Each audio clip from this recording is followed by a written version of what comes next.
다음 주 특성은 여전도회입니다. 그 다음은 주일학교입니다.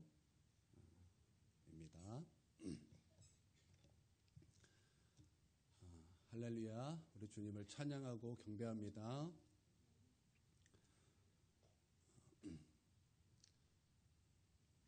십자가에 대해서는 너무나 많은 은혜를 받았고, 또 십자가에 대해서는 또 너무나 많은 말씀을 들어왔고, 또 십자가에 대해서는 모르는 바가 없습니다. 그러나 이 부활에 대해서는 우리가 모르는 것이 참 많습니다. 저도 그렇습니다. 신학교에 이제 들어가서 이제 첫 사역을 이제 나가서 이제 절기 설교를 할 때 종료주일이나 고난주일 여기에 해당하는 설교는 묵상을 통해서도 쉽게 알고 또 성경 읽으면서도 쉽게 아는데, 이 부활은 좀 어려움이 있었어요. 그래서 부활에 대한 기쁨도 사실은 신학교 때는 이게 어떻게 기뻐야 되는 것인지를 잘 이해를 못했습니다. 그러다가 한 책을 한번 읽었던 적이 있습니다. 아이들 책이에요. C.S. 루이스라는 아주 학자가 그 무신론자였는데, 그가 어떤 과정을 통해서 사랑을 경험하게 되었고, 그 사랑을 경험함을 통해서 그가 예수 그리스도를 믿고 그 하나님의 그 사랑을 알게 되었습니다. 그리고 자기 조카에게 성경을 쉽게 소설처럼 쓴 책이 있는데, 그게 나니아 연대기예요. 나는 우리 부모님들 아이들에게 그런 책 읽히시기 바랍니다. 수준 굉장히 높아요. 수준도 높고 소설로 썼기 때문에 그 소설을 통해서 성경에서 무엇을 말하고 있는지 그 의미를 뭐랄까요, 굉장히 그 상상하면서 소설적인 그런 그걸로 아주 되게 은혜롭게 읽을 수 있는 책입니다. 저도 그 책을 읽다가 거기서 부활의 기쁨이 어떤 것인가를 제가 이해하게 됐다라는 것입니다. 거기 한 내용은 이렇습니다. 그 그러니까 얼음 여왕이 있어요. 얼음 여왕이 그 살고 있는 모든 지역을 다 얼음으로 만들었어요. 흔히 만화에서 보는 내용이죠. 얼음으로 다 만들었습니다. 모든 동물들이 살 수가 없는 거예요. 그 추위를 피해서, 그 여왕을 피해서 숨어 살아야 되고 도망쳐야 되고 그 집에만 있어야 되고 그렇게 되는 상태였다라는 것입니다. 그러나 기대주가 있었어요. 누구냐면 사자예요. 아슬란이었던 걸로 제가 기억하는데, 아슬란. 그런데 이 아슬란이 이 얼음 여왕에 의하여 죽임을 당합니다. 근데 어떤 과정을 통해서 그가 살아나게 되는 거예요. 살아나게 되었더니 그 아슬란이 죽었을 때 모든 동물이 절망하는 거예요. 우리는 모두 소망이 끊어졌다. 우리에게 모든 소망은 이제는 없다. 사라졌다. 우리는 이제 이 얼음 여왕 가운데 지배를 받으면서 소망 없이 살아야 된다. 절망하고 있을 때 이 아슬란이 능력으로 살아나게 된다라는 거예요. 그때 모든 동물들이 그 살아난 아슬란을 보고 환호성을 지릅니다. 그리고 이 아슬란 등에 모든 동물이 타는 거예요.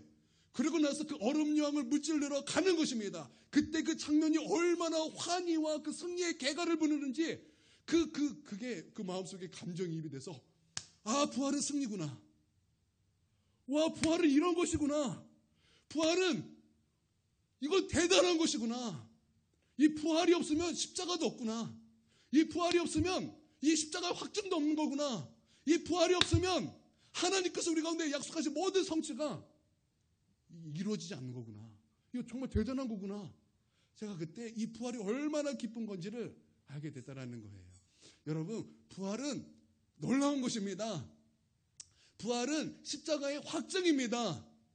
부활은 예수님께서 빈 무덤에 계신 것이 아니라 예수님께서 무덤에 계시지 아니하고 살아계셔서 우리와 함께 계신 놀라운 하나님의 증거인 줄 믿습니다. 너무나 이거는 보통 일이 아닌 거예요. 여러분, 우리는 이 부활절을 감사하고 찬양하는 줄 믿습니다.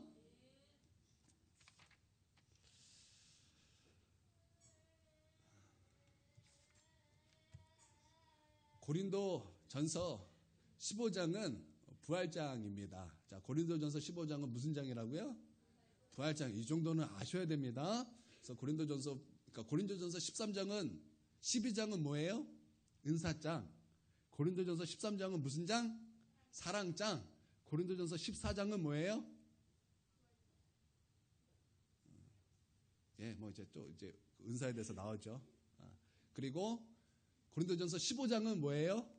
바로 부활장이라는 것입니다. 그 부활장에서 사도 바울이 부활에 대해서 이제 몇 가지를 얘기합니다. 부활은 논쟁할 필요 없다라는 거예요. 많은 사람들이 부활에 대해서 논쟁을 많이 합니다. 어떻게 죽은 자가 살아나는가? 세상에 그런 일이 어디 있는가? 그것은 과학과 상식에 맞지 않은 비합리성이다. 그러므로 그것은 이 땅에 있는 개념이 아니다. 이렇게 자꾸 우리와 논쟁하려고 하는데 그 부활은 논쟁할 것이 아니라는 것입니다. 왜냐하면 그 부활은 너희가 논쟁하나 안 하나 사실이기 때문이라는 거예요. 할렐루야. 여러분, 예수님께서는 십자가에 죽으시고 끝난 것이 아니라 우리 예수님은 부활하신 줄 믿습니다. 죽은 자의 부활이 없다면 예수님께서 다시 살아나지 아니하셨다는 거예요. 여러분, 창세기 1장 1절에 우리 하나님께서 장엄하고 위대한 선포를 하십니다. 태초에 하나님께서 천지를 창조하시니라. 거기에 대해서는 하나님께서 어떤 부연 설명하지 않으셨어요. 어떻게 이런 식으로 저런 식으로 하나님께서는 그것에 대해서 논쟁할 여지를 주지 아니하셨다는 거예요. 왜요? 그것은 너희가 논쟁하나 안 하나 그것은 명백한 사실이기 때문입니다. 할렐루야.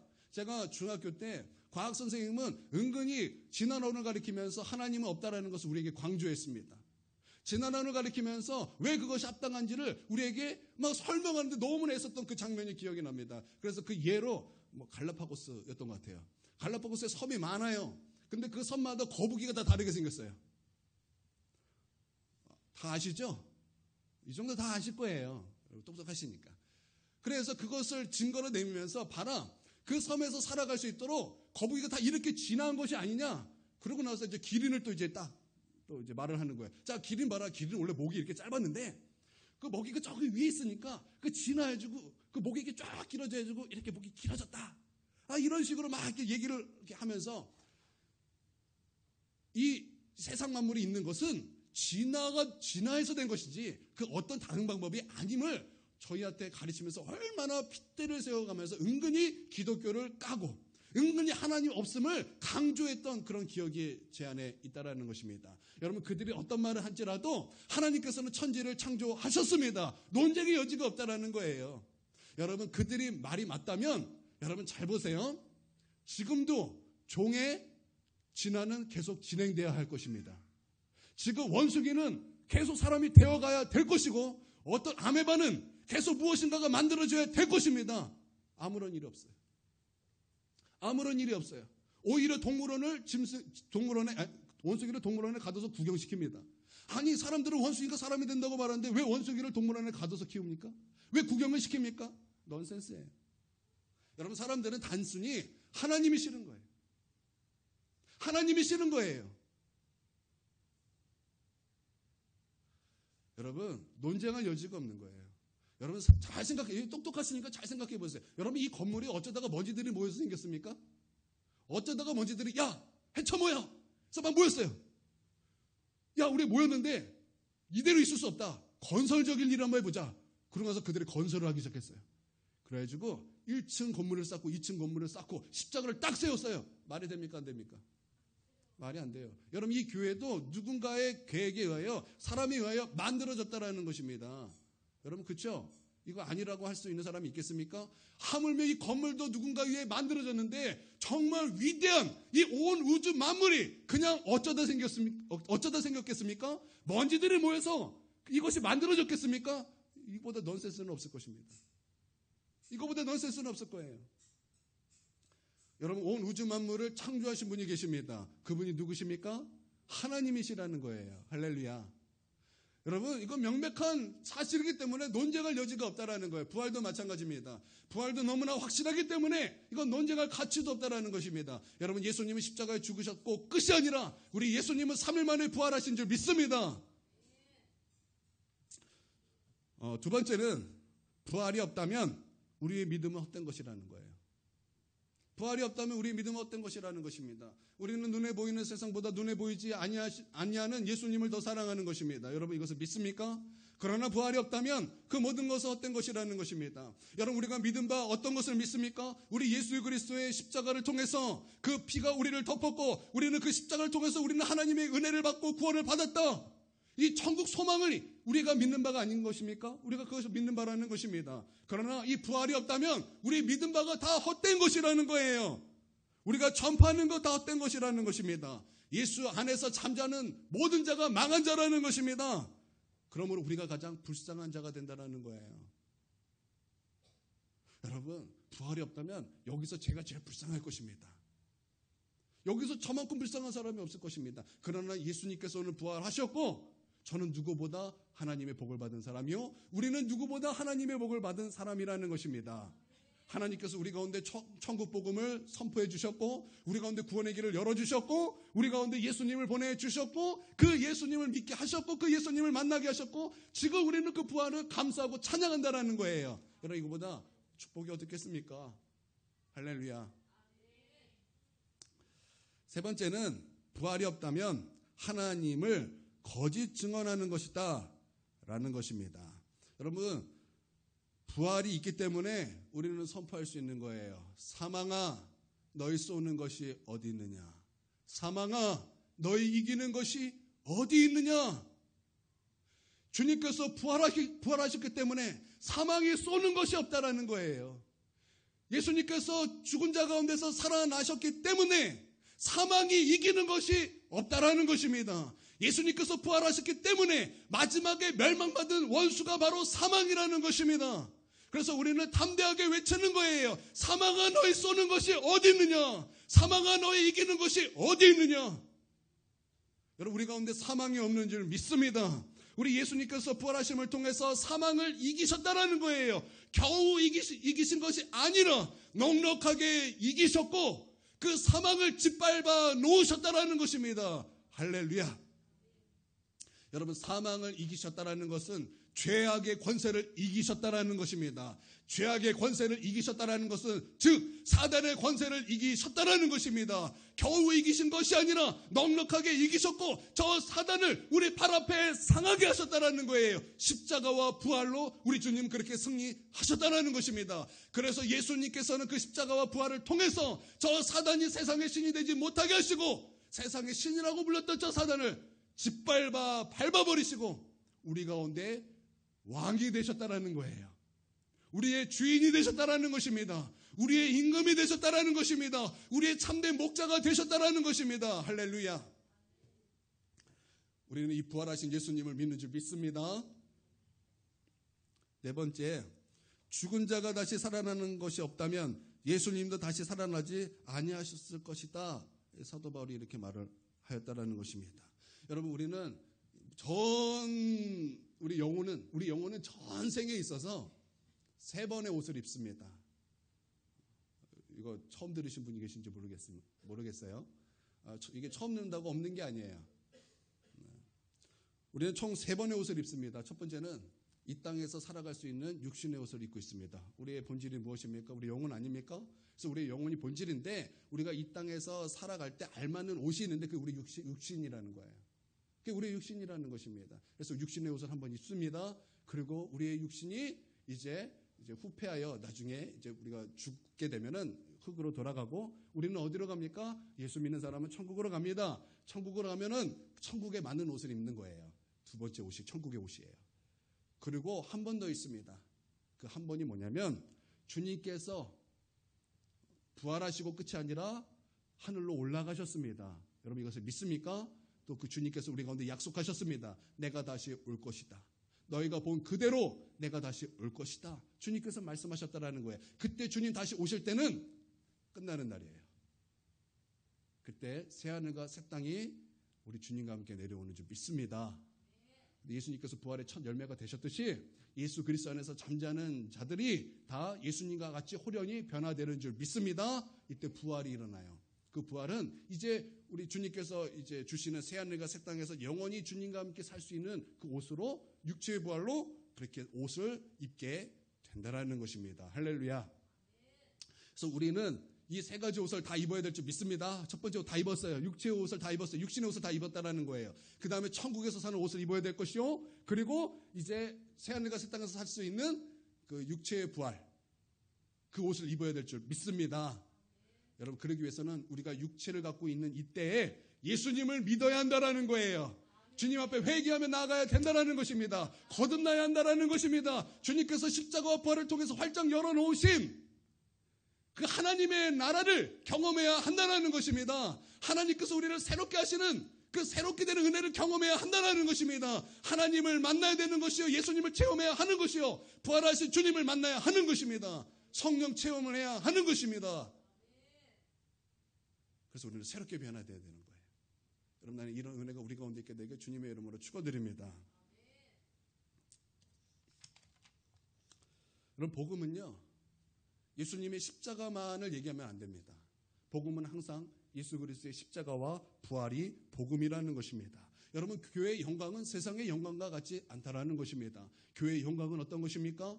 교회의 영광은 예수 그리스도의 십자가와 부활이라는 것입니다. 여러분, 교회의 자랑은 세상의 자랑과 같지 않다라는 것입니다. 여러분, 세상의 자랑은 어떤 것입니까? 세상 영광은 어떤 것입니까? 이생의 자랑일 것입니다. 잘 되는 것입니다. 형통하는 것입니다. 어떤 좋은 직장을 갖는 것입니다. 그러나 교회의 영광은 그런 것이 아니라는 거예요. 물론 교회에는 잘됨이 있습니다. 형통함의 복이 있습니다. 여러분, 이것을 믿습니까? 그러나 교회의 진정한 영광은 예수 그리스도의 십자가와 예수 그리스도의 부활이라는 거예요. 여러분, 나는 이 영광이 오늘 우리 가운데 있게 되길 주님의 이름으로 축원드립니다. 부활신앙에 대해서 좀 더 몇 가지를 말씀드리겠습니다.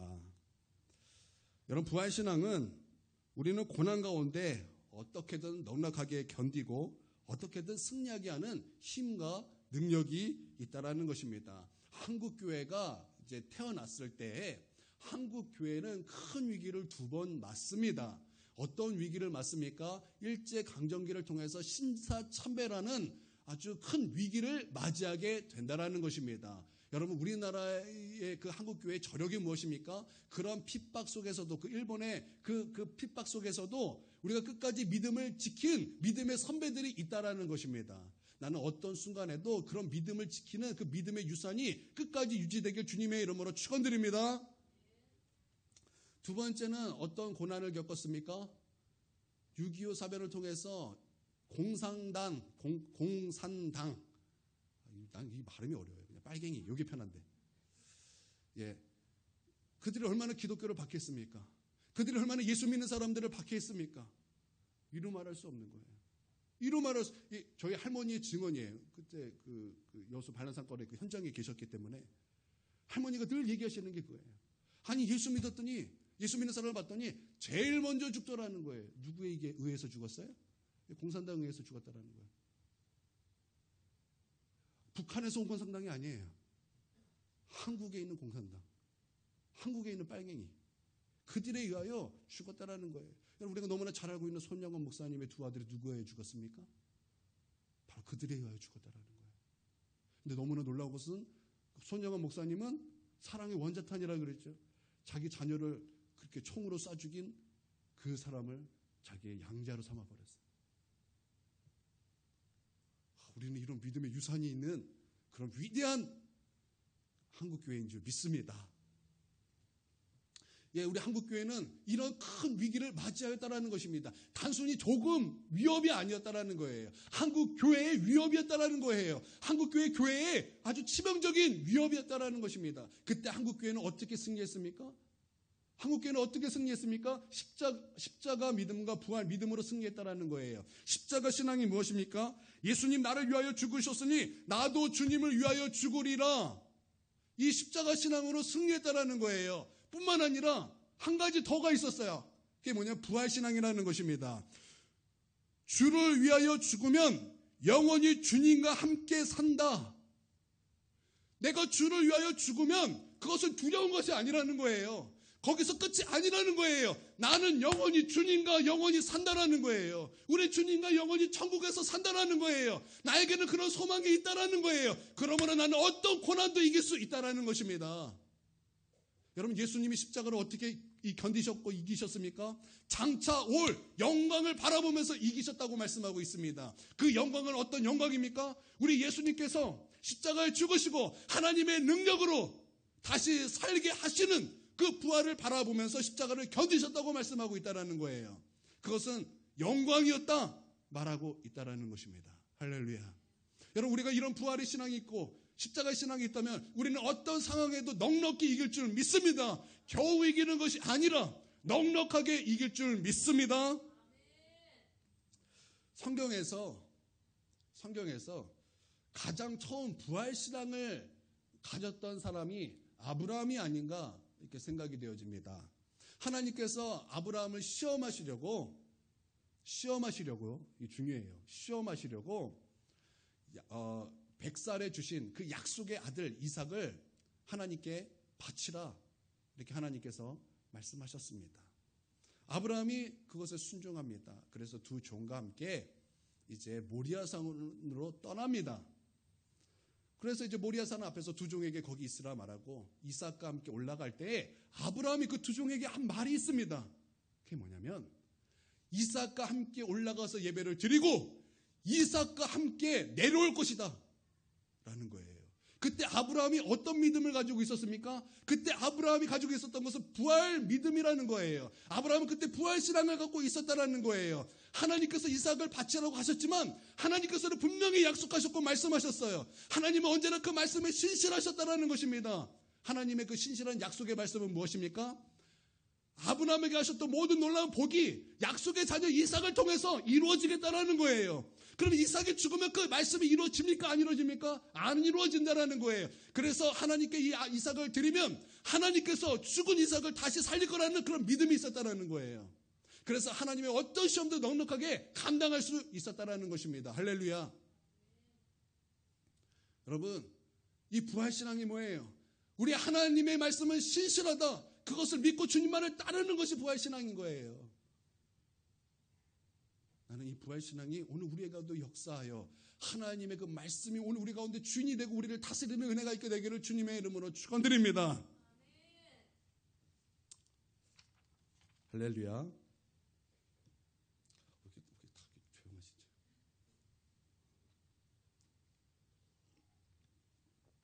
오늘 말씀은요, 우리 사경에 우리 수목금 했어요. 그때 목금하고 계속 이어서 들으셔야지 이게 생뚱맞지 않습니다.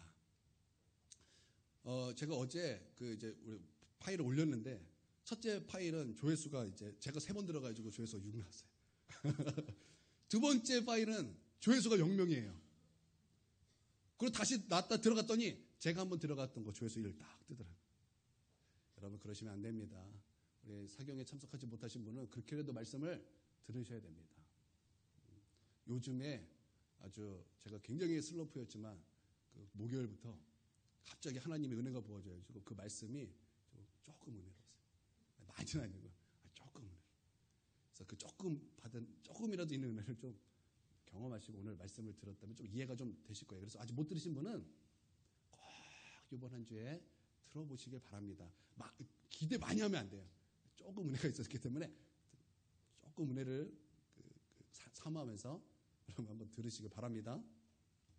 38절 한번 보겠습니다. 38절 있습니다. 시작. 아리마대 사람 요셉은 예수의 제자이나 유대인들이 두려워 그것을 숨기더니 이 일 후에 빌라도에게 예수의 시체를 가져가기를 구하매 빌라도가 허락하는지라 이에 가서 예수의 시체를 가져가니라.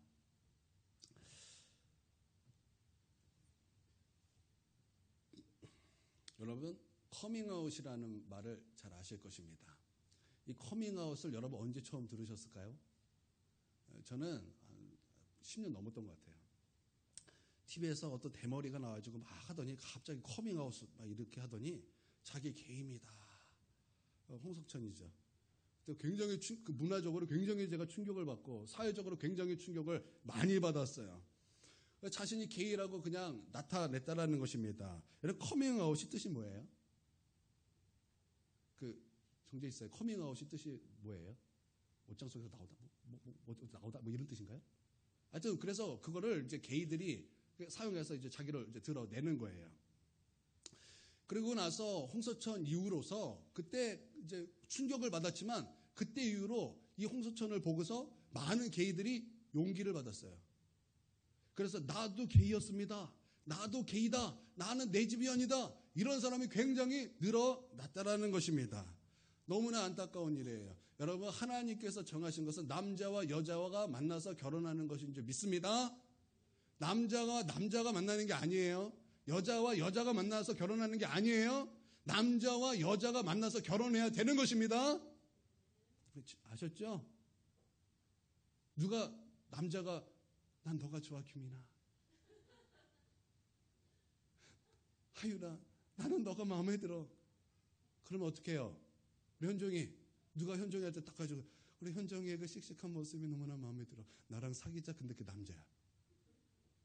그럼 어떡할래요? 부모님이 대노할 일이죠. 우리 동현이가 지금 여자친구가 있지만 동현이를 호시탐탐 노리는 어떤 그 우락부락하게 생긴 남자가 다 오더니 동현 사실 너를 바라보고 있었어. 너 여자친구랑 헤어지고 나랑 만나는 것은 어때? 먼저 김영진 권사님이 놀래 자빠질 것이고. 우리 동현이 어떡할 거야 그러면? 그때부터 권투 도장을 다니는 거예요. 그때부터 무술을 배우기 시작하는 거예요. 여러분 됩니까 안 됩니까? 하나님의 질서 맞는 것이 아니에요. 어떤 사람은 그게 그게 본능이다 짐승도 그런 사람이 있다 막 그러면서 하는데 아니 짐승한다고 그 사람도 하는 거예요? 말도 안 되는 소리죠. 하나님께서 창조하신 창조의 질서는 남자와 여자가 만나서 결혼하는 줄 믿습니다. 네, 그런데 저는 이 커밍아웃을 신앙의 표현으로 한번 사용해 보기를 원합니다. 오늘 아리마대 사람 요셉, 그는 오늘 사람들 앞에서 커밍아웃을 한 것입니다. 어떤 커밍아웃입니까? 나는 예수님의 제자입니다 라고 커밍아웃을 했다라는 거예요. 사실 그는 숨기고 있었습니다. 그는 유대인이 두려워서 숨기고 있었어요. 마치 간첩 같은 제자였습니다. 나는 예수님의 제자이지만 내가 제자인 것을 사람들에게 숨겼다라는 거예요. 왜냐하면 유대인이 두려웠기 때문에. 그가 가지고 있던 큰 권력이 굉장히 큰 것이었기 때문에. 그도 니고데모와 같이 산헤드린 회원이었어요. 그도 니고데모와 같은 산헤드린 회원이었다고요. 큰 권력기관, 그러니까 국회의원 정도 됐다라는 거예요. 국회의원도 그냥 1선, 2선이 아니라 적어도 최고위원, 당대표 후보, 이 정도였다라는 거예요. 그렇기 때문에 유대인이 두려웠어요. 두려워서 예수님의 제자였지만 간첩 같은 제자로 지냈다라는 거예요. 그러나 그가 십자가 앞에서 무엇인가를 깨달았던 것 같습니다. 그 예수님의 그 십자가 앞에서 무엇인가가 충격을 받았던 것 같습니다. 아니면 예수님께서 십자가 위에서 그 자기를 못 박은 그 군인들을 용서했던 그 말씀, 아니면 그 두 강도 중에 한 강도가 그 예수 그리스도 앞에서 처음에 욕을 했다가 뒤늦게 회개하고 그가 하나님의 나라를 하나님 앞에 선물을 받았던 그 장면을 봤던지, 아니면 예수 그리스도께서 그 십자가에서 어떤 말씀을 통해서든지, 아니면 예수님께서 십자가에 죽으시고 그 백부장이 그 모든 것을 보고 나서 과연 그가 하나님의 아들이었도다 그 말에 의했던지 모르겠어요. 그러나 그 어떤 십자가에 대해서 그가 어떤 감동을 받은 것은 확실하다는 것입니다. 그리고 나서 주님께서 십자가에 죽으시고 나서 그는 빌라도에게 찾아갑니다. 그리고 커밍아웃을 하는 거예요. 나는 예수님의 제자입니다. 나에게 예수님의 그 십자를 주십시오. 내가 그 예수님을 데려다가 내가 한 번도 사람들이 써보지 않은 나의 무덤을 그 예수님에게 드리길 원합니다. 그렇게 커밍아웃을 했다라는 것입니다. 유대인의 그 소외하게 하는 그 왕따, 그걸 두려워하지 않았다라는 거예요. 여러분, 왕따 당하는 거, 소외당하는 거, 여러분 그거 굉장히 무서운 것입니다. 여러분, 왕따 당하는 애들이 스스로 목숨을 끊죠. 여러분, 그게 나약해서, 여러분 그렇게만 보면 안 돼요. 그렇게만 보면 안 돼요. 그거 정말 굉장한 것입니다. 제가 신대원 때 동기들이 저에게 한 교회를 소개시켜 주었어요. 정말 좋다. 너무나 좋은 교회다. 그게 그 당시에 큰 믿음 교회였어요. 지금 사랑하는 교회죠. 저한테 막 소개를 시켜 막 가보라는 거예요. 뭘 그런 데가. 제가 그때 막 거부했어요. 그런 데가 그냥 교회가 교회고 교회 다 좋지. 거부했어요. 그러다가 어떻게 하다가 한번 가게 돼서. 그런데 정말 좋은 교회예요. 너무나 좋은 교회예요. 정말 주님을 사랑하기에 전 성도가 그렇게 주님을 구해요. 예배 시간에 그 실황을 한번 여러분에게 좀 보여주고 싶어요. 얼마나 성도들이 갈망하는지. 그 찬양하면서 하나님만 찬양하기 위하여 얼마나 그렇게 애쓰고 힘쓰는지, 그리고 하나님께 맡긴 그 어떤 사역을 감당하기 위하여 그 맡은 성도들은 하나님 앞에 얼마나 기도로 헌신하는지, 예배 가운데 기름 부음이 얼마나 강력한지, 얼마나 예수님을 추구하며 나아가는 교회인지. 그런데 거기서 막 은사가 나타나는 거예요. 거기서 막 은사가 나타나요. 막 병이 고쳐지고 막 예언의 은사가 나타나고, 그러면서도 분란이 없어요.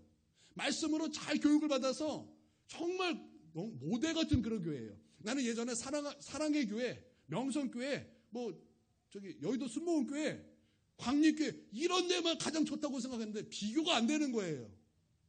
다 갔다 왔어요. 비교 안 돼요. 세상에 이런 아름다운 교회가 있어? 그런데 여러분, 우리 대한민국의 아주 악한 고질병이 무엇입니까?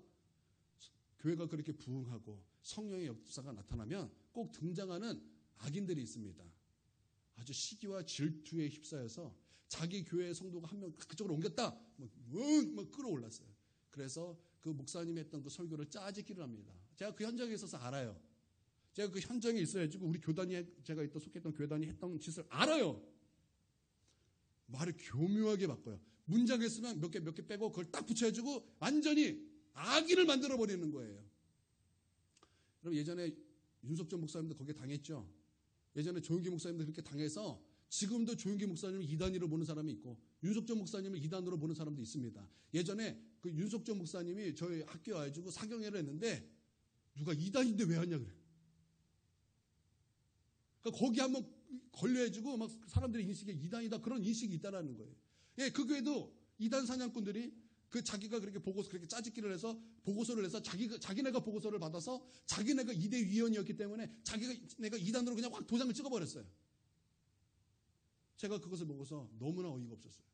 한국 교회가 이래도 되는 것인가? 하나님을 믿는 목사들이 그래서 되는 것인가? 근데 더 웃긴 것은 이거예요. 그렇게 이단을 딱 만들어 놓고서 뒷구멍으로 다 연락해요. 이단 풀어줄게. 나 교회 개척해야 되는데 교회 좀 건축해줘라. 나 집이 필요한데 집 좀 사줘라. 얼마가 필요한데 돈 좀 줘라. 그 돈이 작은 돈이 아니에요. 작은 액수를 얘기하는 게 아니에요. 몇 억, 10억, 이렇게 뒷구멍으로 와서 얘기를 하더라는 거예요. 그러고 나서 갑자기 어느 조금 유명한 목사님이 갑자기 이렇게 교회 찾아왔어요. 그냥 찾아왔어요. 내가 강대상을 쓰겠다라는 거예요. 딱 쓰자마자 그러시냐고, 유명하시니까. 그 목사님이 이제 원로 목사님이신데, 이 큰미덕교회는 이단이 아닙니다, 막 그래요. 그래서 딱 내려서 돈 내놓으라. 제가 그거 봤어요, 현장에서. 제가 그것을 보고서 큰미덕교회를 지지하기 시작했습니다. 나 큰미덕교회 지지한다. 그랬더니 너무나 웃긴 거예요. 이 교단이 이단을 그렇게 만들어버리니까 저에게 소개시켜줬던 그 사람들이 내가 그럴 줄 알았다. 다 그런 식으로 나오는 거예요. 그런 식으로. 그래서 저는 이렇게 사랑하는 교회 그걸 지지했어요. 그랬더니 그때부터 저를 이단으로 똑같이 혐오자로 보기 시작했어요. 와, 그거 진짜 힘들더라고요. 그래서 동기들이 저를 찾아왔어요. 야, 이거 되게 힘든 일이다. 너 그 지지 철회해라. 나 못한다. 어떻게 그 지지를 철회하냐? 어떻게 그렇게 하냐? 그 악한 방법으로 그렇게 이단을 만들었는데 어떻게 그러냐? 그러고 나서 다시 저를 왕따를 시키고 저를 소외시키는데, 제가 믿음으로 하긴 했는데 너무나 힘들어서 한 일주일을 들어 누웠어요. 너무나 힘들어요. 여러분, 이 소외, 이거 굉장히 큰 일이라는 거예요. 그러니까 아리마대 요셉도 이런 소외, 이런 왕따 당함이 너무나 두려워서 예수님의 제자였다라는 것을 숨겼다라는 거예요. 그러나 예수 그리스도의 십자가 앞에 그 신앙을 커밍아웃 했다라는 것입니다. 나는 우리 성도님들도 그전에는 예수 믿는 거, 교회 다니는 거 숨겨왔어요. 그러나 이제는 오픈하시길 바랍니다. 커밍아웃 하시길 바랍니다. 예수 믿는다에 표현하는 그 순간 여러분은 마땅히 해야 될 것들이 있죠. 내가 예수님을 믿기 때문에 내가 마땅히 해야 될 것이 있어요. 그러나 그것에 대해서 두려워하지 마시고, 여러분, 내가 예수 믿는 사람이다, 여러분 나타내셔서 예수님의 향기를 나타내시기를 주님의 이름으로 축원드립니다. 놀라운 것은 내가 커밍아웃 했더니 어떤 일이 벌어지는가? 39절이에요. 시작. 일찍이 예수께 밤에 찾아왔던 니고데모도 몰약과 침향 섞은 것을 100리트라쯤 가지고 온지라. 자, 여기서 니고데모도라는 말이 있어요. 니고데모는 이게 아니에요. 니고데모도 이게 무슨 말이에요? 이게 아리마대 사람 요셉이 커밍아웃을 하니까 저도 나와 같이 사내들이 회원이고 저도 사람들에게 존경받은 사람인데 그렇게 자기 신앙을 고백한 것이 이 니고데모에게 용기가 된 거예요. 여러분, 내가 크리스찬이라고 공개하는 그 순간 누군가가 나를 통해서 용기를 얻고 나도 크리스찬이다. 그래서 온 사회가 예수 그리스도의 계절과 예수 그리스도의 향기로 넘쳐나게 할 수 있다라는 거예요. 할렐루야. 여러분, 예수 그리스도 시인하시기를 바랍니다. 부끄러운 게 아니에요. 예수님은 우리를 위해 십자가에 죽으시고 부활하셨습니다. 이것은 우리의 자랑입니다. 여러분, 자랑하는 것을 왜 공개 안 하십니까? 우리 아이들 장난감 사면은 특징이 뭐예요? 자랑이죠. 얼마나 자랑하고 싶습니까? 우리 현중이 레고 사면 하율이 때 얼마나 자랑하고 싶어요. 그렇죠?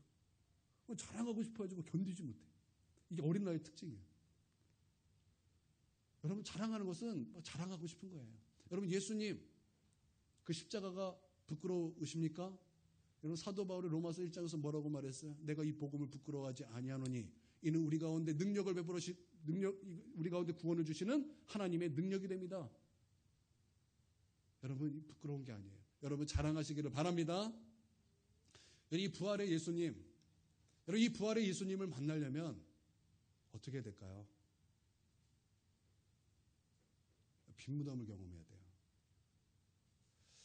20장 이후에 이렇게 쭉 본다면은 5절부터 8절에 보면은 보았다가 3번이 나옵니다.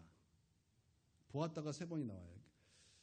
예수님께서 이제 무덤에 이제 누이셨습니다. 막달라 마리아가 이제 아침 일찍 갔어요. 갔더니 무덤에 돌이 옮겨진 거예요. 너무나 놀랐어요. 누가 예수님의 십자를 훔쳐갔나 보다. 그러고 막 베드로와 요한에게 막 달려가서 막 이 얘기를 얘기해 줬어요. 그랬더니 베드로와 요한이 막 그 얘기를 듣자마자 막 달려갔어요. 요한이 먼저 도착했습니다. 근데 요한은 조심성 있는 사람이에요. 봤더니 예수님을 쌌던 세마포가 이렇게 사뿐히 놓였는데 그것을 이렇게 살짝 봤어요. 여기서 봤다라는 것은 그냥 한문으로 견이에요. 그냥 본 거예요. 그 뒤에 이제 헐레버떡 베드로가 뛰어왔습니다. 베드로는 다혈질이에요. 모험심이 강해요. 그냥 무덤에 들어갔습니다. 들어가서 그 예수님이 계셨던 자리와 그 세마포 그리고 어떤 그 모든 자리를 관찰했어요. 보았다는데 이건 관찰이에요. 단어가 다른 거예요. 원어가 다른 거예요.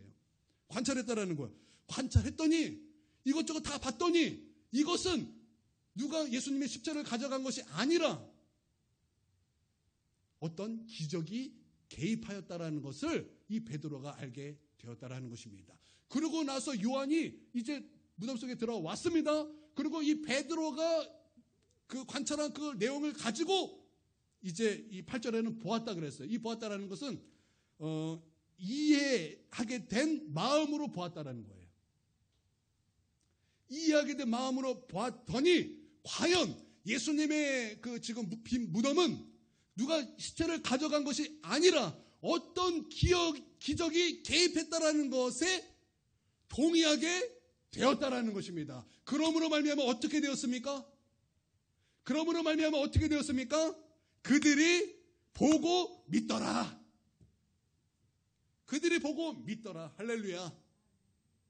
여러분, 부활하신 예수님, 그 부활신앙 가지려면 빈 무덤에 계신 예수님을 만나야 돼요. 무덤 속에 계신 예수님을 만나는 것이 아니라 무덤 속에 계시지 않는 빈 무덤을 경험해야 된다는 것입니다. 살아계신 하나님을 만나야 한다는 것입니다. 여러분, 믿습니까?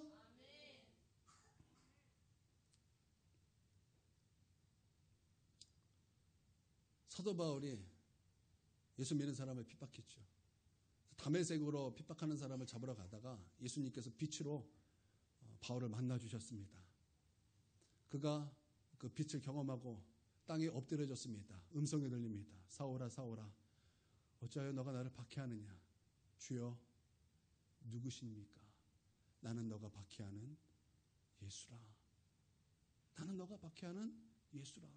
그가 주님을 만났을 뿐인데, 예수님을 만났을 뿐인데, 그가 우리 예수님에게 고백한 것이 무엇입니까? 주여, 취리에. 주여, 주여. 예수 그리스도를 한 번도 본 적이 없는 그 예수 그리스도에 대한 적대감을 갖고 있던 사도 바울이 주님을 만나자마자 예수님을 주여, 이렇게 고백하게 되더라는 거예요. 사도행전 5장에 보면 하나님께서 우리를 위하여 십자가에, 우리의 죄를 위하여 십자가에 죽은 예수를 하나님이 다시 살리셨으니 이스라엘에게 회개함과 죄사함을 주게 하여 그를 오른손으로 높이사 그를 임금과 구주가 되게 하셨느니라 라는 말씀이 있습니다. 부활을 통해서 우리 하나님께서 예수 그리스도를 높이셔서 무엇으로 삼으셨다고요? 임금으로 삼으셨다고요. 구주로 삼으셨다고요. 그러니까 부활과 주님은 연결이 됐다라는 거죠. 부활과 주님은 연결이 됐다라는 거죠. 이 사도 바울은 무엇을 경험했습니까? 빈 무덤을 경험한 거예요. 부활하신 주님을 경험한 거예요.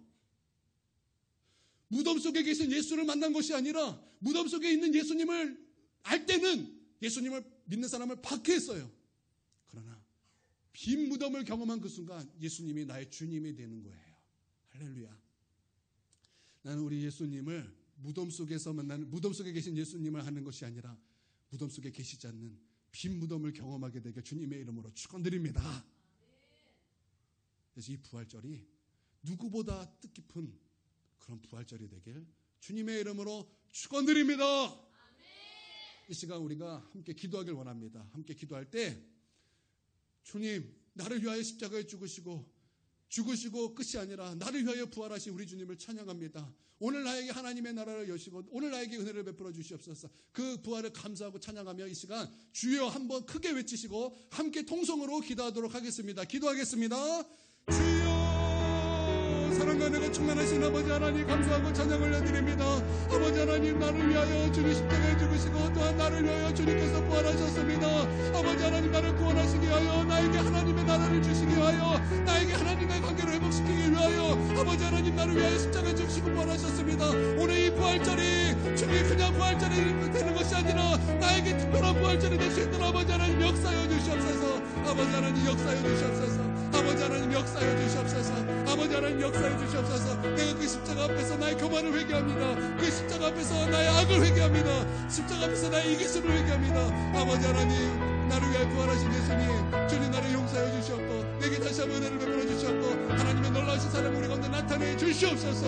아버지 하나님, 부활절 아버지 주님 무덤에 계신 예수님이 아니라 빈 무덤을 경험하게 하여 주시옵소서. 빈 무덤을 경험하게 하여 주시옵소서. 할렐루야, 주님을 찬양합니다. 할렐루야, 주님